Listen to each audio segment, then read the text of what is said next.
کہ بھئی ہمارے شوہر جو ہیں وہ ایک سال کے لیے ملک سے باہر رہتے ہیں، تو ہمارے لیے یہ تو نیشنل ہے نا، وہ کہتے ہیں ہمیں پھر برائی کے خیالات آنا شروع ہوتے ہیں. تو انہوں نے کچھ ایسے کچھ سوال پوچھے، وہ حیا کے خلاف ہیں، میں اس کو نہیں یہاں ڈسکس کر سکتا. میں نے ان سے کہا میاں کے علاوہ آپ کے پاس کوئی راستہ نہیں ہے اپنی خواہش پوری کریں. تو وہ کہنے لگے پھر ہم کیا کریں، میاں بھی مجبور ہے. وہ کہہ رہے میں کیسے، اور اپنے ساتھ رکھ نہیں سکتا میاں، کیونکہ جو ہے وہ اس کے پاس اتنی تنخواہ نہیں ہے کہ بیوی کو رکھ سکے. تو چند کیس ایسے ہوتے ہیں. اصولی طور پر تو میاں کو چاہیے اللہ پہ توکل کرے، غریب بھی ہے نا اپنے ساتھ اپنی بیوی کو رکھے، کوئی بات نہیں، میاں بیوی دونوں روکھی سوکھی مل کے کھا لیں گے، کم پہ گزارا کر لیں گے. جو بیویوں کو چھوڑ کے ایک سال دو سال کے لیے باہر جاتے ہیں، یہ شریعت میں بالکل پسندیدہ نہیں ہے. اللہ نے بیوی کو صاحبہ کہا ہے، ساتھ رہنے والی. مجھے وزیر آباد میں 1 مہینہ رہنا تھا، یہ بات ہوگی 2006 یا 7 کی. انہوں نے کہا کہ 1 مہینہ آپ نے یہاں اسٹے کرنا ہے. بیانات کے سلسلے میں نا مسجد 1 مہینے کے لیے میرے حوالے کی تھی. تو میں نے کہا بھائی میں تو بیگم کے بغیر 1 مہینہ نہیں رہ سکتا. بچے بھی تھے میرے، تو میں نے کہا 1 مہینہ میں نہیں رہ سکتا، مجھے بیگم بچے چاہیے، ان کا بھی ٹکٹ دو تو میں یہاں رہوں گا ورنہ نہیں رہوں گا. تو انہوں نے پھر بیگم بچوں کا بھی ٹکٹ دیا. گھر والوں کے ساتھ رہ لیتے ہیں آدمی تمیز سے، ورنہ بیگم کے بغیر ہمارے لیے تو بڑا مشکل ہے اتنا لمبا عرصہ رہنا. مجبوری میں رہنا پڑتا ہے تو ایک الگ بات ہے، لیکن ہے مشکل کام. چاہے کتنے بھی آدمی کے میاں بیوی میں جھگڑے ہو نا، نہیں رہ سکتا بھائی. تو ایک سال کے لیے پتہ نہیں کیسے رہ لیتے ہیں لوگ بیگم کے بغیر. ٹھیک ہے ان کی مجبوری ہوتی ہے، میں مانتا ہوں، لیکن اس میں کوشش کرو اللہ پہ توکل کرو. بیگم روکھی سوکھی کھا لیں گے، لیکن اللہ میاں نے بیگم کو صاحبہ کہا ہے قرآن میں. صاحبہ کا مطلب ساتھ رہنے والی. صاحبہ کا کیا مطلب ہے؟ ساتھ رہنے والی.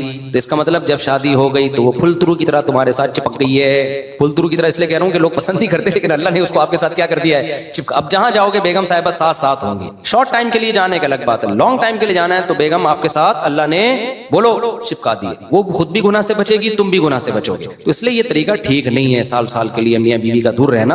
اور پھر خواتین بھی پریشان ہوتی ہیں. تو گناہ کسی کے لیے بھی حلال نہیں ہے. میں نے اس خاتون سے کہا کہ 1 سال آپ کا شوہر باہر ہے، کیا اس کے لیے حلال ہے گناہ کرنا وہاں پہ؟ اس کے لیے حلال نہیں ہے تو آپ کے لیے بھی حلال نہیں. تو اللہ میاں نے صرف یہی رکھا ہے کہ ایک دوسرے کی خواہش پوری کر سکتے ہیں میاں بیوی، اس کے علاوہ ان کے پاس کوئی آپشن نہیں ہے. تو اب پھر بھی نہیں آ رہا میاں، تو میں نے ان خاتون کو یہ کہا کہ اپنے آپ کو بزی رکھیں. کیا رکھیں بھائی؟ کوئی پازیٹیو ایکٹیویٹیز میں اپنے آپ کو کھپا دیں. ایسی موویز تو ویسے بھی ٹھیک نہیں ہے دیکھنا، خاص طور پہ فحش موویز دیکھنا اور ٹک ٹاک پہ صبح شام بے حیائی. تو جب یہ انسان کی عادت ہے، جب وہ اپنے آپ کو کسی پازیٹیو کام میں لگا دیتا ہے نا، تو چند دن پھر یہ جھٹکے لگیں گے، اس کے بعد انسان نارمل. کئی لوگ ہیں جو 1 سال گھر سے باہر رہتے ہیں، مجبوری میں بیویاں بھی رہتی ہیں، وہ گناہ نہیں کرتے. وجہ کیا ہے کہ وہ سوچتے ہی نہیں نا اس بارے میں، وہ اپنے آپ کو بزی رکھتے ہیں، مصروف رکھتے ہیں. تبلیغی جماعت میں سال کے لیے لوگ جاتے ہیں، میں تو اس کو صحیح نہیں سمجھتا بیگم کو، جوان بیوی کو چھوڑ کر جاؤ آپ. لیکن بہرحال جو جاتے ہیں تو وہ گناہ تھوڑی کرتے ہیں، بچے رہتے ہیں، کیونکہ وہ ایک خاص ترتیب میں اپنے آپ کو جوڑ چکے ہوتے ہیں. بہرحال یہ نہیں ہے اس کو.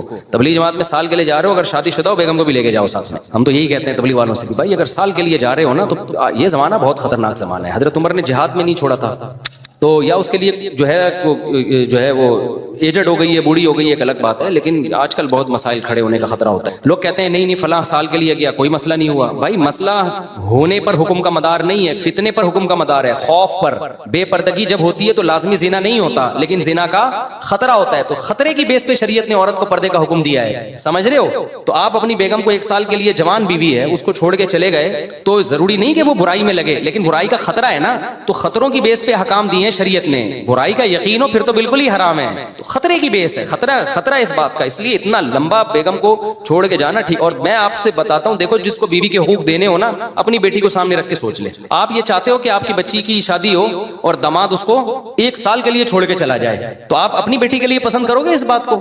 تو جو اپنے کے لیے پسند نہیں کر رہے، دوسروں کی بیٹیوں کے لیے کیوں پسند کر رہے ہو اس بات کو؟ یہ تو غلط ہے نا. تو اس لیے یہ اچھے لوگوں کی علامت نہیں ہے. ہاں تبلیغ میں اللہ کے لیے قربانی دے رہے ہوتے ہیں، لیکن بیگم کو بھی لے جاؤ یار. سمجھتے ہو کہ نہیں سمجھتے؟ یا پھر شادی کے بغیر پہلے سال لگا لو، شادی کی ہے تو پھر بیگم کو ساتھ لے کے جاؤ. تو بڑے مسائل کھڑے ہونے کا خطرہ ہوتا ہے آج کل.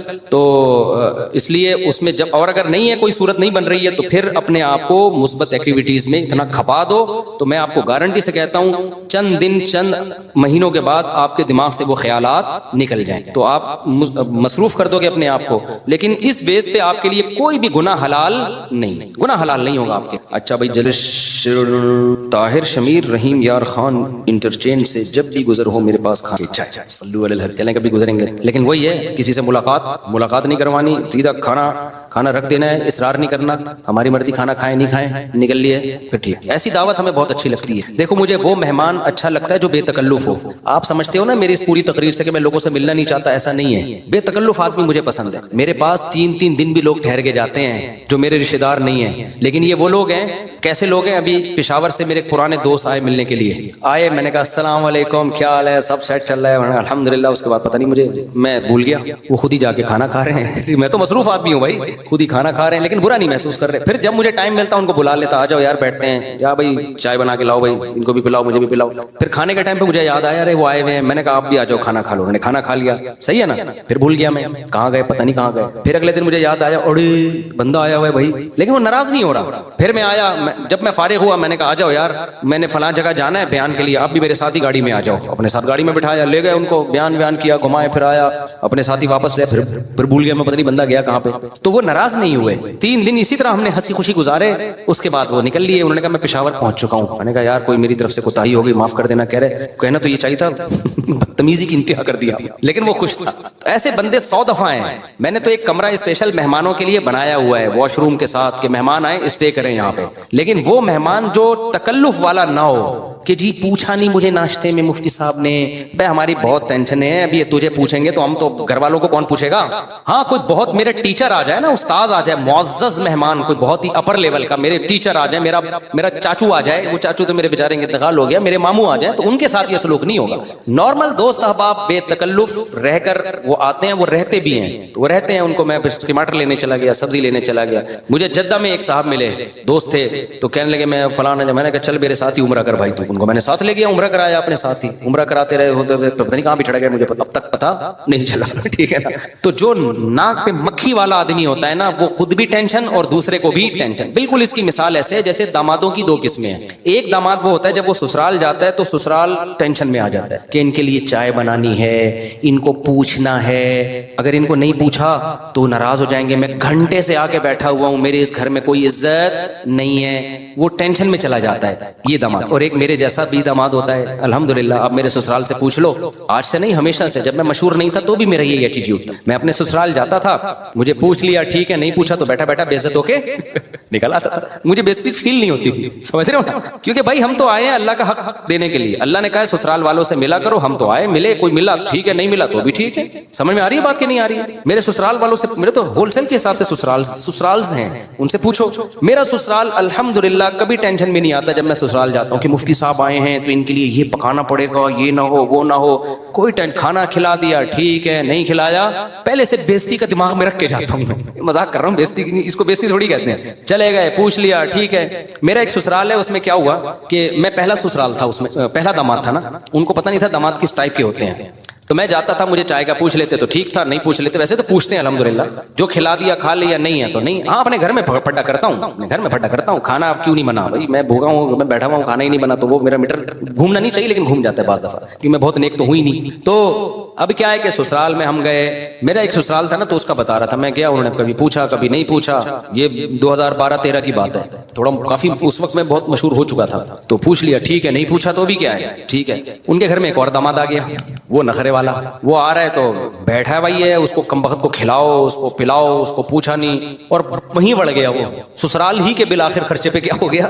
تو پھر ہمارے سسرال والے کہا کرتے تھے, اچھا میرے 4 سسرال ہیں نا, تو ہو سکتا ہے کوئی سسرال کے ہمارا بیان ہو رہا ہے تو آپ کا نہیں ہو رہا, آپ کے علاوہ کا بیان ہو رہا ہے. پھر کہتے ہیں آپ ہماری باتیں ممبر پہ کیوں کر رہے ہو, تو بھائی آپ کی تھوڑی کر رہا ہوں میں, آپ کے علاوہ والے کی کر رہا ہوں. وہ کہیں گے تو میں کہوں گا ان کے علاوہ, تو کسی کو پتہ نہیں چلے گا کس کی بات ہو رہی ہے. تو اب کیا ہے, وہ جو ایک داماد آیا وہ بڑے نخرے والا نا, پھر ان کو میری قدر ہوئی. پھر وہ ہماری ساس کہنے لگی, وہ تو آتا تھا بیچارہ, اس کو کھلا دو ٹھیک ہے, نہیں کھلاؤ تو یہ کم وقت, اس کے تو ناک پہ مکھی بٹھا کے رکھی ہوئی ہے. تو جب تک کمپٹیشن نہیں ہوتا نا, داماد کی قدر نہیں ہوتی. جب تک اس خاندان میں نالائق داماد نہیں آئے گا, لائق داماد کی قدر بولو نہیں ہے, لائق داماد کی قدر نہیں ہے. تو میں بہت لائق نہیں ہوں, لیکن اس چکر میں نے کبھی نہیں کیا کہ مجھے پوچھا, وہاں گھر میں میرا میٹر گھومتا ہے کہ مجھے پوچھا, پوچھنے پہ نہیں ہوتا کہ مجھے پوچھا کیوں نہیں. جب کہا اور پھر بھی کھانا نہیں پکا تو پھر تو بھوک لگ رہی ہے نا, کچھ ہے ہی نہیں, کیا کریں, تو پھر غصہ آنا تو نیچرل ہے نا.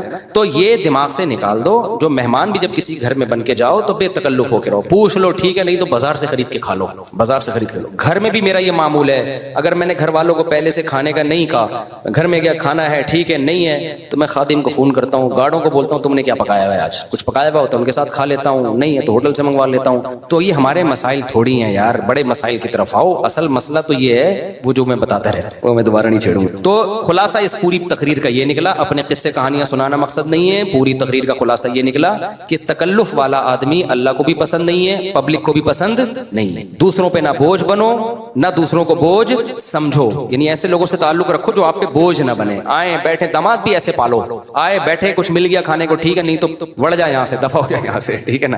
ہر وقت ہر آدمی ہر ایک کے لیے فارغ نہیں ہوتا. ہمارے حضرت مفتی رشید احمد صاحب نے مدرسے میں لکھ کے لگایا ہوا تھا, کوئی مہمان اگر آ رہا ہے اور اس کا کھانے کا موڈ ہے تو 1 گھنٹہ پہلے بتائے, کیونکہ بعض دفعہ مہمان آتا ہے حضرت مصروف ہیں, وہ کھانا بھی کھانا, اب اس کے لیے گھر والوں کو بولو کھانا بناؤ, ادھر سے لاؤ, ایک مصیبت بنے گی بھائی. اب فارغ آدمیوں پہ تو یہ چیزیں سوٹ کرتی ہیں, بچانا فرض ہے. تو تکلیف سے بچنے کا پہلے تو وضو کرنا بھی ضروری ہے, گندگی سے بچنا بھی ضروری. تو جب بھی کوئی نمازی آدمی جہاز کے واش روم میں وہ وضو کرے گا تو اس پر لازم ہے کہ وہ خود اچھی طرح سے صاف کرے, اس میں اپنا چھوڑ کے نہ آئے ایسے, ورنہ ایسا ایسا پابندیاں لگیں گی پھر کہ بھائی بالکل پڑھنی نہیں ہے. یہ جب بھی آتے ہیں یہ نمازی لوگ جو ہے وہ واش روم کو گندا کر کے جاتے, تو یہ امیج جائے گا, تو اس کا بہت خیال کریں. اب آپ جو سوال پوچھ رہے تھے وہ پوچھیں. ہاں, یہ جہاز میں ظہر اور عصر کی نماز ملا کے پڑھنا اور مغرب اور عشاء کی نماز ملا کے پڑھنا شرعاً جائز ہے یا خوب سمجھ لو.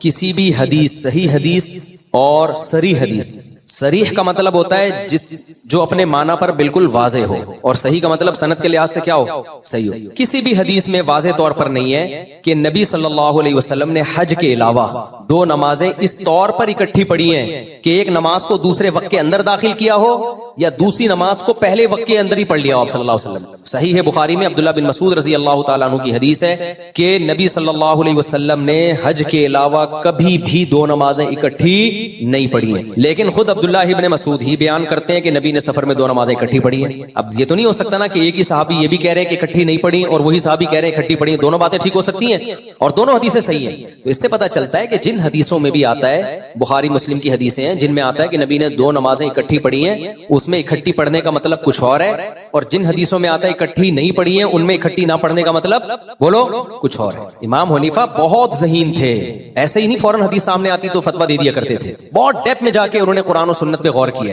تو ہم دیکھتے ہیں کہ نبی صلی اللہ علیہ وسلم سے جو 2 نمازیں اکٹھی پڑھنا ثابت ہیں وہ ایسے ثابت ہیں کہ ظہر کو مؤخر کیا جائے عصر کے قریب, جیسے ہی ظہر کا وقت ختم ہو عصر کا وقت داخل ہو رہا ہے تو فوراً ساتھ میں کیا پڑھ لی جائے, عصر. اس میں ہر نماز اپنے ٹائم پر ہو رہی ہے لیکن ہو کیا رہی ہے, اکٹھی. یہ والی ثابت ہے. یہ لوگ کیا کرتے ہیں, آدھی حدیث پیش کرتے ہیں, آدھی پی جاتے ہیں. اب عبداللہ بن عمر رضی اللہ تعالیٰ عنہ کی نبی صلی اللہ علیہ وسلم سے جو یہ روایات منقول ہیں کہ مغرب کو عشاء کے وقت میں لے کر گئے اور عشاء کے وقت آپ نے مغرب پڑھی, وہ روایتیں مضطرب ہیں, اس میں راویوں کے بیان میں ٹکراؤ ہے. تو صحیح روایت ہے اس بارے میں بخاری کی روایت ہے, مغرب پڑھی مغرب کے ٹائم پہ, ثم تلبس یسیرا, پھر بخاری کے الفاظ ہیں تھوڑی دیر آپ نے ٹھہرے اور اس کے بعد عشاء کے وقت میں عشاء پڑھی ہے. اور صحیح مسلم کی حدیث میں آتا ہے کہ نبی صلی اللہ علیہ وسلم نے مغرب پڑھی اور عشاء کے وقت میں مغرب اور عشاء کو جمع کیا ہے. یہ حدیث ہے. اس سے یہ لوگ کہتے ہیں کہ دیکھو عشاء کے وقت میں جمع کیا ہے. بھائی مغرب کو مؤخر کیا اور عشاء کو مقدم کیا تو جمع کا عمل تو عشاء کے وقت میں ہوا نا, نہیں آئی بات سمجھ میں. بھائی جب مغرب پڑھی تھی مغرب کے ٹائم پہ پڑھی ہے, اینڈ میں پڑھی ہے, جب وقت قضا ہونے والی تھی اس وقت پڑھی ہے, تو ابھی جمع ہو گئی. جمع کا عمل مکمل کب ہوگا, جب عشاء پڑھیں گے. تو راوی کا مطلب یہ نہیں ہے کہ مغرب کو بھی عشاء کے وقت میں پڑھا ہے, راوی کا مطلب یہ ہے کہ جو جمع کا عمل ہوا ہے وہ عشاء کے ٹائم پہ ہوا ہے, کیونکہ عشاء کے وقت میں عشاء پڑھی ہے تو جمع کا عمل کب ہوگا, تو عشاء کے ٹائم پہ مکمل ہوا ہے نا, کمپلیٹ. تو اس کو یہ کہتے ہیں دیکھو اتنی واضح حدیث ہے کہ نبی نے عشاء میں جمع بین الصلاتین کی ہے, اور یہ لوگ کہتے ہیں کہ نہیں جائز نہیں ہے. تو بھائی عشاء میں تو جمع کیا ہے لیکن مغرب کب پڑھی ہے, یہ کسی حدیث میں نہیں ہے کہ مغرب کو بھی عشاء کے وقت میں پڑھا ہے. اگر ہے تو حدیث صحیح نہیں ہے سند کے لحاظ سے, اضطراب ہے اس میں. سمجھتے ہو کہ نہیں سمجھتے؟ تو اس پہ میں نے پورا ایک مقالہ بھی لکھا ہے, وہ رسالہ میں انشاءاللہ شائع بھی کر دوں گا. تو عبداللہ بن مسعود نبی صلی اللہ علیہ وسلم کے سفر حضر کے ساتھی تھے. اور ویسے بھی میرے بھائی اگر اللہ نے ہمیں اس کی اجازت دی ہوتی کہ ظہر کے وقت میں اثر پڑھ لو, علامہ ابن حزم اہل حدیث عالم یعنی غیر مقلد عالم گزرے ہیں, اہل حدیث بہت سی چیزیں ان سے لیتے ہیں. ان کے یہ الفاظ ہیں لیس فی جمع التقدیم حدیث قائم, ظہر ہی کے وقت میں اثر پڑھ لینا اور مغرب ہی کے وقت میں ساتھ میں عشاء پڑھ لینا, اس پر کوئی صحیح حدیث موجود نہیں ہے. بہت سخت خلاف تھے وہ اس کے, حالانکہ وہ حنفی نہیں تھے. تو پھر جو صحیح مسلم کی حدیث ہے جو انجینئر علی مرزا بھی بار بار پیش کرتا ہے، وہ حدیث میں عبداللہ بن عباس درس دے رہے ہیں، لوگوں نے کہا نماز کا ٹائم ہو رہا ہے، تو انہوں نے فرمایا کیا تم ہم سے زیادہ سنت کو سمجھتے ہو؟ عبداللہ بن عباس نے کیا کیا؟ ظہر اور عصر کو جمع کیا۔ اب عبداللہ بن عباس کے شاگرد نے جابر بن زید، ان سے کسی نے کہا کہ شاید اس طرح سے جمع کیا ہے کہ ظہر کو مؤخر کیا آخری وقت میں اور عصر کو اول وقت میں مقدم کیا، تو انہوں نے کہا میرا بھی یہی خیال ہے، ایسے ہی۔ اب یہ کون تعویل کر رہا ہے؟ عبداللہ بن عباس کے شاگرد، اور اس حدیث کے الفاظ یہ ہیں کہ عبداللہ بن عباس کہتے ہیں نبی نے یہی کام کیا بغیر سفر کے، بغیر بارش کے، بغیر کسی عذر کے، حالانکہ بغیر کسی عذر کے ظہر کو عصر کے وقت میں پڑھنے کا کوئی بھی قائل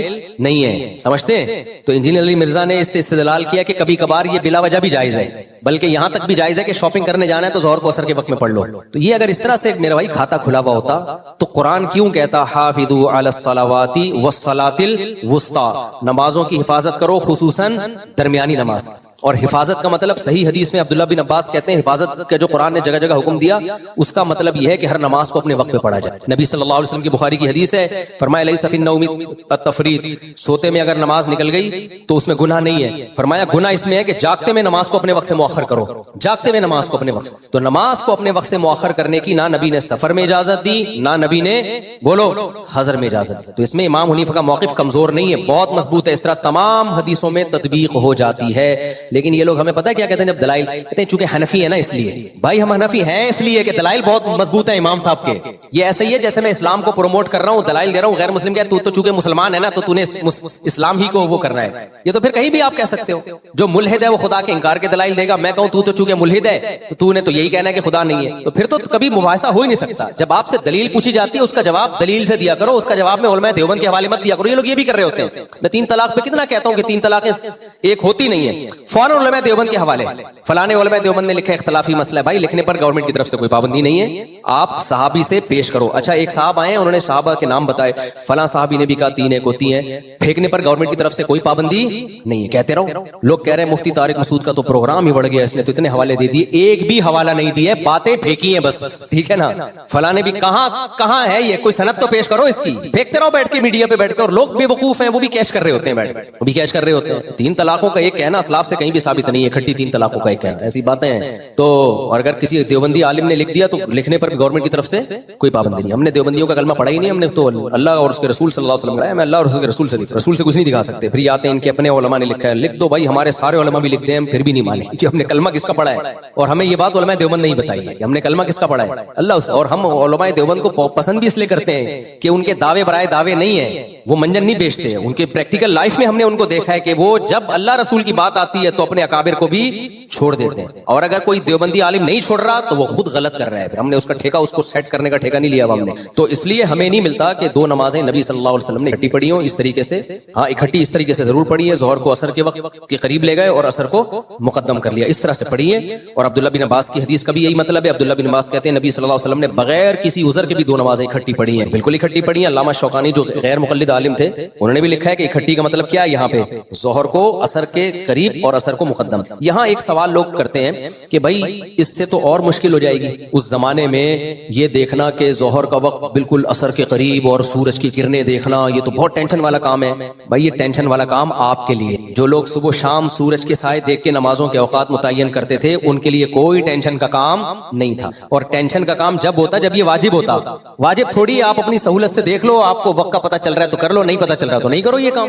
تو ان کے لیے کوئی مشکل نہیں تھا کہ دیکھ لیں کہ مغرب میں جو سرخ کنارہ ہے وہ کب غروب ہو رہا ہے اور سفید کنارہ کب غروب ہو رہا ہے، ان کے لیے، آپ کے لیے مشکل ہے، ان کے لیے مشکل نہیں ہے۔ تو اس لیے آپ اپنی رائے ان پر زبردستی مسلط کرنے کی کوشش نہ کریں۔ تو اس طرح سے نبی صلی اللہ علیہ وسلم نے 2 نمازوں کی اکٹھا کیا۔ آپ دیکھو یہ جو یہ کہتے ہیں، دیکھو حج میں بھی تو ہم کرتے ہیں، میں سوال یہ پوچھتا ہوں کہ حج میں ایسا کیوں نہیں کر لیتے کہ عصر کے وقت میں ظہر پڑھ لیں؟ حج میں عرفات میں جماعت سے جب ہم نماز پڑھتے ہیں ظہر اور عصر ملاتے ہیں، ظہر کو عصر میں کیوں نہیں لے جاتے؟ اگر حج میں یہ سفر کی وجہ سے کر رہے ہوتے تو ظہر کو عصر میں پڑھنے کی اجازت ہوتی کہ نہیں ہوتی؟ نہیں ہے اجازت، کیونکہ یہ حج کے ارکان میں سے وہ خلاف قیاس ہے۔ اسی طرح آپ کو عرفات میں مغرب اور عشاء ملانے کی اجازت نہیں ہے، مغرب کو عشاء میں پڑھنا پڑے گا آپ کو لے جا کے۔ تو پتہ چلا حج میں سفر کی وجہ سے نہیں ہوتا، حج ہے ہی خلاف قیاس، اس میں روٹین سے ہٹ کے آپ سے کام کروائے جاتے جاتے ہیں تو ظہر کے ساتھ اثر پڑھنی پڑے گی حج میں, اور عشاء کے ساتھ مغرب پڑھنی پڑے گی آپ کو. یہ اللہ نے ایک روٹین سے ہٹ کے ہم کیسے کام کروایا ہے. تو اب خلاصہ کیا نکلا, سوال پیدا ہوتا ہے کہ اب جہاز میں ہم کریں کیا. تو جہاز میں اب ہم یہ کریں کہ سب سے پہلے آپ جہازوں میں نماز کا ٹائم نوٹ کر لیں. ایپ آتی ہے حلال ٹرپ کے نام سے, اس میں آپ لوکیشن ڈالیں کہ میں کس ملک سے کس ملک جا رہا ہوں, ٹائم ڈال دیں تو وہ پورا جہاز کے دوران جو نمازوں کی ٹائمنگ اور قبلے کا رخ ہوگا وہ اپلیکیشن آپ کو بتا دے. پھر آپ نے کیا کرنا ہے, پھر آپ نے اسی طرح سے جمع, جیسے میں جمع کرتا ہوں, میں کیا کرتا ہوں پھر دیکھتا ہوں کہ ظہر کا وقت کب ختم ہو رہا ہے, عصر کا وقت کب شروع ہوتا ہے. تو ایک ہی وضو سے ظہر پڑھی اور 2-3 منٹ ٹھہر کے فوراً کیا پڑھ لی, عصر پڑھ. بیمار آدمی بھی یہ کر سکتا ہے. اور نبی صلی اللہ علیہ وسلم نے ایک معذور صحابیہ کو اس طرح سے جمع کرنے کا حکم دیا. غالباً زینب بنت جہش تھی یا کوئی اور صحابیہ تھی, ان کو استحاضہ تھا, لیکوریا کی بیماری ہوتی ہے نا, بہت زیادہ ان کا وضو نہیں باقی رہتا تھا. تو آپ صلی اللہ علیہ وسلم نے ان سے فرمایا کہ تم ایک وضو کرو اور ظہر کو مؤخر کرو, یا مغرب کے بارے میں فرمایا, اور پھر جیسے ہی دوسرا وقت داخل ہو تو عصر بھی پڑھ لو. پھر آپ نے فرمایا بذالک تجمعین بین صلاتین, اسی طرح تم دو نمازوں کو اکٹھا کر لو. تو خود نبی نے اس کو جمع بین صلاتین کہا ہے. اس عمل کو خود نبی نے اس عمل کو کیا کہا ہے, جمع بین صلاتین. تو اس طرح سے 2 نمازیں اکٹھی بالکل جائز ہے, تو کر سکتے ہیں آپ, کرنا چاہیے. ہاں ایک صورت ایسی ہوتی ہے کہ اس طرح بھی ہمارے لیے ممکن نہیں ہوتا نماز کو پڑھنا. وہ صورت ہوتی ہے کہ ہمیں 100% معلوم ہے کہ ٹیک آف کے درمیان ہی نماز قضا ہو جائے گی. ہم نے جیسے میں نارتھ کا جب سفر کرتا ہوں نا, تو وہاں ٹائمنگ ہی بالکل الٹی سیدھی ہوتی ہے. اب ہم جا رہے تھے فرانس سے ناروے کی طرف, بالکل نارتھ میں. اب اس میں یہ تھا کہ ابھی ظہر کا وقت ہے, ہم نے ظہر پڑھی, ہمیں پتا تھا کہ ہم جہاز میں بیٹھیں گے, جہاز اڑتے ابھی پورا سیدھا ہی ہوگا کہ عصر کی نماز قضا ہو چکی ہوگی, یعنی عصر کا وقت داخل ہوگا اور منٹوں میں ختم ہو جائے گا. بعض دفعہ جہاز میں ایسا ہوتا ہے, جہاز میں الٹے عجیب عجیب کام ہوتے ہیں. میں نے ابھی امریکہ جاتے ہوئے جہاز میں نماز پڑھی ہے مغرب کی, سورج غروب ہوا, تھوڑی دیر کے بعد دوبارہ طلوع ہو گیا. میں نے کہا شاید قیامت آنے والی ہے, سورج مغرب سے طلوع ہو رہا ہے, اور پھر 1 گھنٹے تک طلوع ہی رہا ہے. آپ حیران ہو گئے, میں بھی حیران تھا, واٹس گوئنگ آن, یہ کیا ہو رہا ہے. کیونکہ سورج غروب ہوا, ہم نے نماز پڑھ کے بیٹھے, دوبارہ نکل آیا. وجہ کیا تھی کہ بھائی گرمیوں کے دن تھے, سورج نارتھ کی طرف چکر لگانے گیا. گرمیوں میں سورج کہاں ہوتا ہے, نارتھ میں ہوتا ہے. میں افریقہ سے جا رہا ہوں, یعنی ساؤتھ سے نارتھ کی طرف سفر کر رہا تھا. تو جتنا نارتھ میں جائیں گے دن بہت لمبا ہوتا ہے, تو سورج واپس نکل آیا. اب واپس بھی ایسا نکلا ہے کہ 1 گھنٹے تک غروب ہی نہیں ہوا. پھر تو میں نے دوبارہ نماز نہیں پڑھی. میں نے کہا اللہ تو نے کہا تھا جب سورج غروب ہو جائے نماز پڑھ لو, ہم نے نماز پڑھی. اب یہ تھوڑی کہ غروب ہوتا رہے گا, ہم پھر واپس آ گئے, ہم نے بھی اجتہاد کیا نا. تو اب ایسے میں کیا ہوتا ہے کہ آپ کو پتا ہے کہ اتنا تھوڑا ٹائم جہاز میں ملے گا کہ اب آپ کے لیے ممکن ہی نہیں ہے اثر, لازمی قضا ہوگی. تو پھر آپ شافعی فقہ پہ عمل کر سکتے ہیں کہ بھائی ظہر کے ساتھ پھر آپ اثر پڑھ لیں. تو چونکہ چاروں مذاہب بہرحال برحق ہیں, اجتہادی اختلاف ہے ان میں, دلائل اپنی جگہ, لیکن بہرحال جب کسی امام مجتہد کا اختلاف ہوتا ہے تو مسئلہ اختلافی بن جاتا ہے. تو پھر ایسے اختلاف کا یہاں فائدہ, تبھی کہتے ہیں اختلاف امت رحمت ہے. تو ایسے موقع کے لیے رحمت ہے کہ پھر آپ کیا کریں, ظہر کے ساتھ اثر پڑھ. اگر آپ کو پتا ہے کہ بھئی ایسے یعنی 100% نماز قضا ہوگی, تو قضا ہونے سے تو بہتر ہے نا کہ شافعی فقہ پر یا فقہ حنبلی پر عمل کر لیں. تو یہ ہمارے ہاں یہ ظرف بھی ہے کہ بھئی کیونکہ وہ بھی مجتہدین ہے, تو پھر ایسی مجبوری میں جائز, ادروائز یہ ٹھیک عمل سمجھتے ہیں. ہو گیا کلیئر؟ ہاں جی. السلام علیکم مفتی صاحب, میں کال سینٹر میں جاب کرتا ہوں, وہاں پہ لیکن نام چینج کر کے بات کرنی پڑتی ہے. تو وہ نام چینج کرنے سے کچھ نہیں ہوتا, وہ کوئی دھوکہ تھوڑی ہے اس میں. کر لیں نام چینج, غیر مسلم والا نام نہ رکھیں, اپنا ہی نام رکھیں, تھوڑا انگلش اسٹائل بنا لیں اس کو, ٹھیرک ایسے کریں. عرفان نام ہے تو عرفان, وہ گورا سمجھے گا کوئی بہت پڑھا لکھا آدمی کر رہا ہے. یہی ہوتا ہے آج کل پڑھے لکھے لوگ اسی کو بولتے ہیں, تھوڑا منہ ٹیڑھا کرو, اسٹائل بناؤ, تو اس کو لوگ سمجھتے ہیں بہت بڑا اسکالر ہے. اچھا میرے بھائی, غیر مسلم والا نام اس لیے نہ رکھیں کہ یہ جائز نہیں ہے. کوئی بھی ایسی شناخت پیش کرنا جس سے سامنے والا آپ کو کافر سمجھنا شروع کر دے, یہ اسلام میں حرام. سمجھتے ہو, آپ کو غیر مسلم سمجھنا شروع کر دے, یہ غیر مسلم مذاق میں بھی نہیں اپنے آپ کو آپ کہہ سکتے. تو اس لیے مسلمان والا نام ہو, تھوڑا اسٹائل کیا کر دو اس کا, انگلش اسٹائل ڈال دو اس میں. طارق کو ٹھیرک کر دو, داؤد کو ڈیپ, اس طرح کر دو, اس طرح. ایک منٹ بس,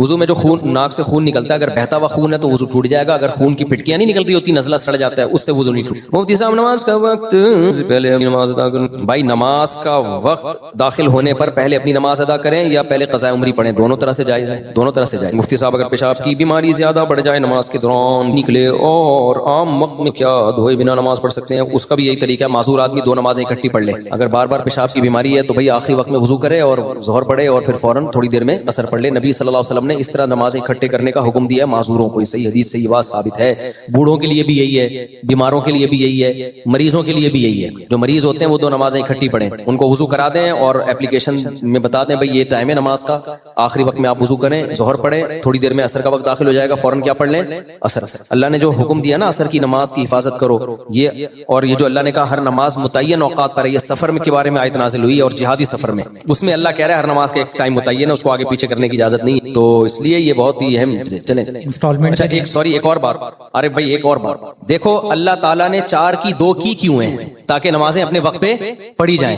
جب کسی کو کسی جگہ رخصت دی جاتی ہے نا تو کسی اور ٹینشن سے بچانے کے لیے دی جاتی ہے, کسی ٹینشن سے بچانے کے لیے جاتی ہے, اس کے بدلے میں کسی دوسری ٹینشن میں ڈالا جاتا ہے. رخصت کا مقصد ہی یہی ہوتا ہے. مثال کے طور پر دیکھو, آپ کو جاب ملی, آپ کے باس نے آپ سے یہ کہا کہ بھائی تمہیں ناغا کرنے کی اجازت نہیں, چھٹی نہیں کرنی تم نے, سوائے سنڈے کو چھٹی نہیں کرنی. نیچر آف جاب ایسی ہے کہ آپ نے چھٹی نہیں کرنی. آپ نے کہا سر میں تو دیکھیں اب 9 بجے پہنچنا ہوتا ہے, ٹریفک بھی ہوتا ہے اور اتنے مسائل ہوتے ہیں, کراچی کے حالات بھی ایسے ہیں, اللہ نہ کرے کوئی بم دھماکہ ہو گیا, اور آپ نے کہا چھٹی بھی نہیں کرنی.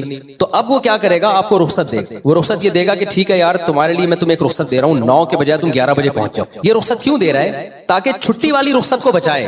کیا خیال ہے؟ ایسے ہی ہے نا کہ ٹھیک ہے میں تمہیں یہاں, یہ جب بھی کوئی سہولت دی جاتی ہے نا تو کوئی دوسری ذمہ داریاں بڑھائی جاتی ہیں, ان ذمہ داریوں کے عوض میں سہولتیں دی جاتی ہیں کہ یار چل میں تجھے یہ آپشن دے رہا ہوں. جیسے میں اپنی مثال دوں, لوگ کہتے ہیں مفتی صاحب آپ ہمارے ولیمے میں آئیں. میں کہتا ہوں یار میں ولیمے میں آؤں گا, اتنی سیلفیاں, اور میں تو رات کو کھانا جلدی کھا لیتا ہوں, اور میں مرغن غذائیں کھاتا نہیں ہوں. تو لوگ ایک رخصت دیں گے مجھے, مفتی صاحب آپ حاضری لگا کے. یہی ہوتا ہے نا یار, آپ کھانا نہیں, بس آنا دولہا کے ساتھ ایک سیلفی لینا, اور تاکہ وہ دلہن کو ڈرا سکے, اس کے بعد آپ چلے جائیں. تو اتنی رخصتیں دے دیں, یہ کیوں؟ آنا ضرور ہے آپ نے. اب میں نے کیا کیا, میں نے یہ الٹا قیاس کرنا شروع کر دیا. میں نے کہا آپ نے مجھے اتنی رخصت دی تھی, یعنی میں نہیں گیا ولیمے میں, اگلے دن اس کا فون آئے گا نا غصے سے, کہے گا یار آپ آئے نہیں. میں نے کہا میں اسے کہوں بھائی میں تو کھانا لیٹ کھاتا نہیں ہوں, میں رش سے بہت ڈرتا ہوں, تو کہے گا مفتی صاحب ہم نے آپ کو ان تمام ذمہ داریوں سے سبکدوش اسی لیے تو کیا تھا کہ آپ آئیں ضرور. آپ کے لیے الگ سے ہم نے کہا بھائی کھانا بھی الگ کھائیں گے, دال چاول پکوائے آپ کے لیے, کھچڑی پکوائی آپ کے لیے, پھر بھی اس میں کہا کہ نہیں بھی کھانا ہو. تو یہ تو میں نے آپ کو ساری سہولتیں دی اس لیے ہیں کہ اب باہر صورت آپ نے آنا ہی آنا ہے. میں الٹا قیاس کر رہا ہوں, میں کہہ رہا ہوں یار یہ آدمی اتنا اچھا ہے کہ اس نے مجھے یہ سہولت بھی دے دی کہ آپ کھانا نہ کھائیں, اس نے مجھے یہ سہولت بھی دے دی کہ سیلفیاں نہ کھنچوائیں, اس نے مجھے یہ سہولت بھی دے دی اگر کھانا ہو تو کھچڑی کھا لیں. تو اس کا مطلب یہ سہولتوں والا آدمی ہے, لہذا میں جاتا ہی نہیں ولیمے میں, یہ سہولت بھی لے لیتا ہوں اس سے. تو وہ کیا کہے گا, میں جو باقی تمام سہولتیں دے رہا ہوں اس لیے دے رہا ہوں کہ نہ آنے کا آپشن ختم ہو جائے. تو سفر میں جو اللہ نے 4 رکعت کی 2 کی ہیں, اور ٹریولنگ کے دوران سنت موقعہ بھی معاف کر دی ہیں, وہ اس لیے کی ہیں کہ قضا کرنے کا آپشن ختم ہو جائے. تو اگر اسلام میں اس کی اجازت ہوتی سفر میں ظہر کے ساتھ اثر پڑھ لو, اتنی کھلی چھوٹ, چاہے تو ظہر کے وقت میں اثر پڑھ لو, چاہے تو اثر کے وقت میں ظہر پڑھو, چاہے تو مغرب کے ساتھ عشاء پڑھ لو, چاہے تو عشاء کے وقت میں مغرب پڑھ لو. تو پھر 4 کی 2 کی کیوں ہیں اللہ تعالیٰ نے؟ سمجھ رہے کہ نہیں سمجھ رہے؟ تو سہولت کے اندر کبھی بھی سہولت نہیں دی جاتی, سہولت دی جاتی ہے تو کسی دوسرے حکم کو زندہ کرنے کے لیے. اللہ کو یہ بات معلوم ہے کہ سفر میں نمازوں کا اپنے ٹائم پہ پڑھنا بہت مشکل ہے. تو اب ہم کہہ سکتے تھے اللہ حضر میں بھی پوری پڑھ رہے ہیں, سفر میں بھی تو نے حکم دیا کہ اپنے وقت پہ نماز پڑھنی ہے, یہ ہمارے بس کا نہیں ہے. اللہ نے کہا چلو میں تمہیں ایک پیکج دیتا ہوں, 4 کی 2 پڑھ لو تم, تاکہ تمہارے پاس اب یہ عذر نہ رہے کہ ہم ٹائم پہ پڑھنا ہمارے لیے مشکل تھا. سمجھتے کہ نہیں سمجھتے؟ تو 4 کی 2 کی اس لیے رخصت دی اس لیے کہ اب تمہارے لیے نمازوں کو ٹائم سے ٹالنے کا آپشن ختم ہو جائے. یہ دنیا میں ہوتا ہے کہ جب ایک رخصت دی جاتی ہے تو کوئی دوسری ذمہ داری بڑھائی جاتی ہے. دیکھو فوج میں آفیسروں کی تنخواہیں زیادہ ہوتی ہیں, ان کو بینیفٹ دیے جاتے ہیں, تو اس کے بدلے میں ان کی ذمہ داری کیا ہوتی ہے؟ زیادہ ڈال دی جاتی ہے. دنیا میں کہیں نہیں دیکھا رخصت برائے رخصت ہو, ایسا نہیں ہوتا. سہولت برائے سہولت نہیں ہوتی, ایک سہولت دی جا رہی ہے تو دوسری ذمہ داری بڑھائی جا رہی ہے. تو اللہ تعالیٰ نے عام دنوں میں بھی نمازوں کو اپنے وقت میں پڑھنے کا حکم دیا, سفر میں بھی نمازوں کو اپنے وقت میں پڑھنے کا حکم دیا. فرمایا حافظوا علی الصلوات والصلاۃ الوسطی, جنگ میں بھی نمازوں کو اپنے وقت میں پڑھنے کا حکم دیا. فإن خفتم فرجالا او رکبانا, اللہ نے فرمایا اگر خوف کی حالت ہو, جنگ کی حالت ہو, سوار ہو کے پڑھو, پیدل ہو کے پڑھو, پیدل پڑھ لو, یعنی اس کی بھی تمہیں اجازت ہے, پیدل چلتے ہوئے پڑھ لو, سوار ہو کے پڑھ لو. یہ کیوں رخصتیں دی جا رہی ہیں بھائی؟ پڑھو ٹائم پہ, پڑھو کیا کرنا ہے ٹائم پہ. تو یہ رخصت دی اس لیے جا رہی ہے حفاظت, حفاظت کہتے ہیں اپنے ٹائم پہ پڑھنا. اس لیے امام صاحب کا موقف بہت خاندانی موقف ہے, اس میں جمع بین الصلاتین کے مسئلے میں ہلکا موقف نہیں ہے, بہت بھاری. اور ویسے بھی امام صاحب کے جو دونوں شاگرد ہیں ابو یوسف اور امام محمد, انہوں نے بہت سارے مسائل میں امام حنیفہ سے اختلاف کیا ہے, اس مسئلے میں انہوں نے بھی اختلاف نہیں. امام ابو حنیفہ کا موقف اتنا مضبوط تھا کہ اس مسئلے میں انہوں نے بھی امام حنیفہ والا ہی موقف رکھا ہے. تو تینوں امام اس میں جمع ہیں, اور وجہ اس کی ہے کہ دلائل کی دنیا میں یہ موقف بہت مضبوط ہے, اس لیے نمازیں اپنے ٹائم پہ پڑھا کریں. چلو 5 مہینے کی فرسٹ منتھ کو کیلکولیشن کی جائے گی یا لاسٹ منتھ, جیسے جنوری سے شروع ہو رہی ہے؟ اور بھائی زکوٰۃ جس تاریخ کو واجب ہوتی ہے اس دن کی کیلکولیشن کی جائے, جیسے دسمبر میں نکالنے میں جب چاہے نکال, جیسے دسمبر نہیں اسلامی مہینے میں ہوتی ہے زکوٰۃ, دسمبر کا دسمبر مطلب 12 مہینے کمپلیٹ ہو گئے, 12 مہینے اسلامی ہونے چاہیے, انگریزی 12 مہینے نہیں. اسلامی 12 مہینے کمپلیٹ ہوں تو زکوٰۃ واجب ہوگی, انگریزی 12 مہینوں سے نہیں. تو انسٹالمنٹ پہ کیسے دیں گے پھر؟ انسٹالمنٹ پہ آپ کو بس پتا ہے کہ بھائی جیسے فرسٹ رمضان کو کسی پہ زکوٰۃ واجب ہوئی ہے تو فرسٹ رمضان کو حساب رکھ لے. مثال کے طور طور پر 1 لاکھ زکات بن تو بس لکھ لے 1 لاکھ ہے, اب پورے سال دے, وہ تھوڑے تھوڑے کر کے اکٹھے دے دے, تھوڑے تھوڑے, کی قیمت کم یا زیادہ ہوتی ہے اس سے کوئی فرق نہیں پڑتا, ایک دفعہ جب طے ہو گئے تو بس وہی ہے. اچھا, یہ جملہ بہت اٹریکٹیو لگتا ہے کہ ہم صرف مسلمان ہیں, حنفی یا شافی نہیں ہیں. تو جب پریکٹیکل لائف میں, ایک تو یہ ابھی وجود میں نہیں آئے, یہ تو ائمہ مجتہدین تو بہت پہلے ہیں. یہاں لوگ یہ سوال کرتے ہیں کہ صحابہ میں تو کوئی حنفی شافی نہیں تھا, بھئی صحابہ میں تو مصحف عثمانی بھی نہیں تھا, وہ شروع میں, وہ بعد میں آیا. یہ بالکل ایسے ہی ہے, میں کہوں میں مصحف عثمانی کو نہیں مانتا کیونکہ ابو بکر کے دور میں تو کوئی مصحف عثمانی نہیں تھا, جو قرآن لوگ پڑھتے تھے میں اسی کو پڑھوں گا. تو ہم کیا کہیں گے بھائی, وہی قرآن جب مرتب ہو گیا, حضرت عثمان نے مرتب کیا تو اس کو نام کیا دے دیا گیا, مصحف عثمانی. مرتب بعد میں, مدون بعد میں ہوا ہے, اس لیے اس کا نام پڑ گیا, تھا یہ پہلے بھی. تو یہی فقہ صحابہ کے دور میں بھی تھے, یہی مسائل تھے, اس کو باقاعدہ ریٹرن فارم میں مرتب کر کے لایا گیا ہے. تو اس لیے جس نے مرتب کیا اس کی طرف نسبت ہو گئی. امام حنیفہ کی طرف جو فقہ منسوب ہوا اس کا نام فقہ حنفی پڑ گیا. تو یہ نام بعد میں پڑا ہے, یہ نہیں ہے کہ فقہ وجود میں بعد میں آئے ہیں, سمجھ رہے ہیں. اور پریکٹیکل لائف میں آپ چل نہیں سکتے اس کے بغیر. لوگ کہتے ہیں نا میں حنفی ہوں نہ میں شافی ہوں, میں بس قرآن و سنت کو مانتا ہوں. تو قرآن و سنت میں جب اختلاف آئے گا تو تم کرو گے کیا؟ لوگ کہتے ہیں دلیل کے لحاظ سے جس کا قول مضبوط لگے گا ہم اس پر عمل کریں گے. تمہارے اپنے علماء کو دلیل کے لحاظ سے ایک قول پہ رائے نہیں قائم ہو رہی, اس کا اختلاف ہے, تو تم کیسے حل کرو گے؟ سمجھ میں آ رہی ہے بات؟ اتنے بڑے بڑے علامے حل نہیں کر پائے جس مسئلے کو, تم کہو گے کہ میں دلیل کے لحاظ سے حل کروں گا. اہل حدیث علماء بھی اختلاف ہوتا ہے کہ نہیں ہوتا؟ اہل حدیث میں ایسے علماء بھی, حافظ زبیر علی زئی 3 طلاقوں کو 3 کہتے تھے, اور دیگر اہل حدیث علماء 3 طلاقوں کو 1 کہتے ہیں. اب اہل حدیث کے پاس مسئلہ آیا, 3 طلاقیں دے دی, تو آپ اس سے کہو تمہارا مسئلہ کیا ہے؟ میں مسئلہ قرآن و سنت کو مانتا ہوں.